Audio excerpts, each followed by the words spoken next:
When I was 4 years old, my parents separated. This caused me to be angry towards myself and my dad. This also caused me to act rebellious in school. I was diagnosed with depression in December of grade 9, which left me feeling sad, tired, broken, and alone. However, it wasn't until partway through grade 10 my depression took a turn for the ugly, and I began cutting myself. I felt like self-harm was the only way to relieve my stress and sadness. After a while, it became an addiction, and life became harder and harder. Everything really started going south around the age of 10. In mid-September, my cousin Tim was hit by a drunk driver when he was on a skateboard. He died 2 days later at the age of 18. My family was devastated. During that time, I felt ignored and neglected at home. Because of this, I did what I could to stay away. I felt like my family asked too much of me. My depression and self-harm left my family heartbroken and a wreck. They were always so supportive and always tried to help me get better. But despite all the doctors and medication, all I wanted was to die. Every day I contemplated suicide, and on more than one occasion tried to end my life. At the beginning of September 2012, I was admitted into a psychiatric ward in a hospital because I was too depressed and suicidal to be left alone. When I was 12, I started to get bullied. I was slowly trapped by a depression that was unrelenting. The bullying and the feeling of invisibility at home became too hard to cope with. I quickly turned to self-harm and anything that would numb the pain. The few people who accepted me I would party with, the party life fueled my desires for girls and rule breaking. After being there for 2 weeks, I was finally discharged when, exactly 1 year ago, I heard an ad for Church on 99 on the radio and decided to go to Fear Factor 2012 with my friend from school. I had always believed in God, but never really knew him personally.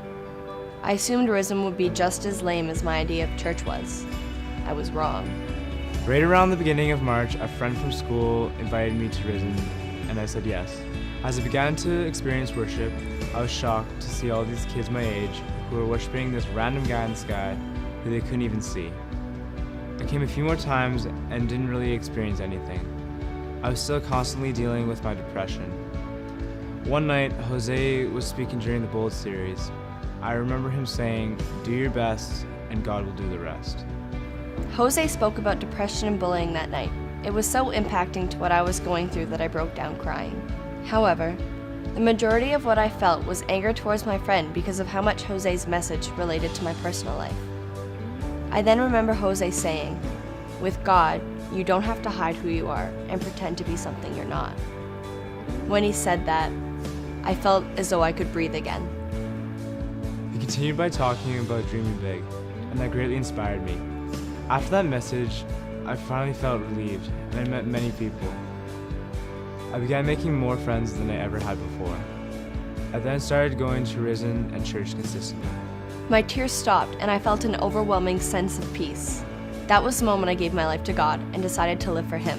Since that day, my life has been a crazy journey. God healed me of my depression and anxiety.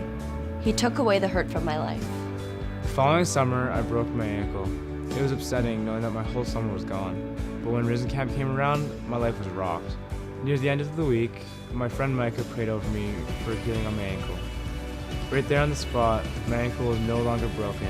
It was healed, and I was literally jumping for joy. That night, on August 16th, 2012, I gave my life to God. From that moment on, I've been in love with Jesus. The things God has shown me over the past year have been amazing. With God, I've discovered my purpose in life. Now, 1 year later, my scars are healed, my tears are dried, and my heart put back together again. All thanks to God. My life wasn't immediately perfect. It definitely took a while to fix my home life and social life. However, God pushed me through all the hard times. To this day, God still brings me an overwhelming sense of joy and happiness. With this passion, I serve on many teams every week at Rizn and church. Making the decision to follow God was the best one I've ever made. With Him by my side, I do not lean on my own strength, but on His. Now I'm attending Rizn every Friday and church every Sunday. I'm no longer depressed and no longer harming myself. I can truthfully say that I am happy, fulfilled, and I know that God has an amazing plan for my life. Giving my life to God was the best decision I have ever made. The things I've done with God in my life are more amazing than I even thought possible. Before, I thought I didn't matter. I saw myself as irrelevant, drowning in a sea of people. Now I know that I'm important because I'm a child of Christ. He created me and knows me by name.